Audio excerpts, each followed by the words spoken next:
Dubai ডুবে যাওয়ার রহস্য কি? হাজার হাজার গাড়ি ভাসছে পানিতে।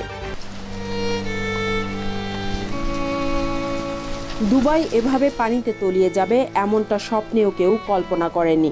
তবে বাস্তবতা হচ্ছে দুবাই বিমানবন্দর, শারজা বিমানবন্দর সব পানিতে ডুবে গেছে। হাজার হাজার ফ্লাইট বাতিল বা অন্যত্র পাঠিয়ে দেওয়া হয়েছে। সবকিছু পানিতে ভাসছে। রাস্তাঘাট, আবাসিক এলাকার শত শত গাড়ি পানিতে ভাসছে। এমন বৃষ্টি আর বন্যার কথা কারো চিন্তায়ও ছিল না। হঠাৎ এত বৃষ্টি, আবার কেনই বা বন্যার সৃষ্টি হলো মরুদ্দেশে? আধুনিক দুবাই শাসকরা কয়েক যুগ ধরেই আকাশ থেকে কৃত্রিম উপায়ে বৃষ্টি ঝরাতেন। একে বলা হয় ক্লাউড সিডিং। আকাশে ঘুরে বেড়ানো মেঘের উপর কৃত্রিম রাসায়নিক ছড়িয়ে দিলে ওই এলাকায় বৃষ্টিপাত হতো। এভাবেই আধুনিক দুবাই বৃষ্টিতে ভিজে যেত। কিন্তু এবার কৃত্রিম উপায়ে বৃষ্টিপাত না ঘটলেও ভারী বৃষ্টিপাতের কারণ এতদিনের ক্লাউড সিডিংয়ের প্রতিক্রিয়া বলে জল্পনা কল্পনা চলছে। মরুর দেশ সংযুক্ত আরব আমিরাতের উপকূলীয় অঞ্চলে দুবাইয়ের অবস্থান। দুবাই সাধারণত খুব শুষ্ক থাকে।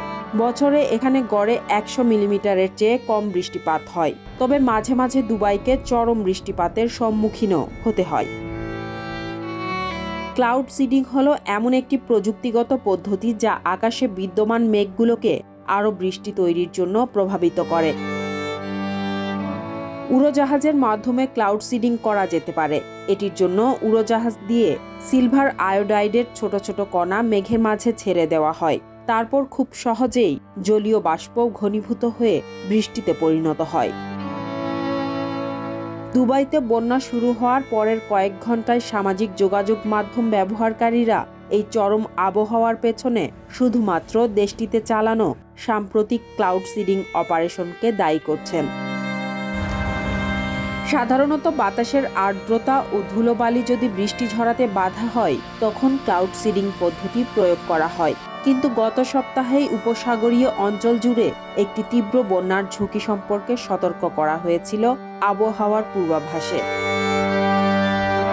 যখন এই ধরনের পূর্বাভাস দেওয়া হয়, তখন ক্লাউড সিডিংয়ের মতো একটি ব্যয়বহুল প্রক্রিয়া প্রয়োগ হয় না, কারণ তখন এই ধরনের শক্তিশালী ব্যবস্থা প্রয়োগের কোনো প্রয়োজনই পড়ে না, বলেছেন আবুধাবির খলিফা বিশ্ববিদ্যালয়ের পরিবেশ ও ভূপদার্থ বিজ্ঞান বিভাগের প্রধান অধ্যাপক ডায়ানা ফ্রান্সিস।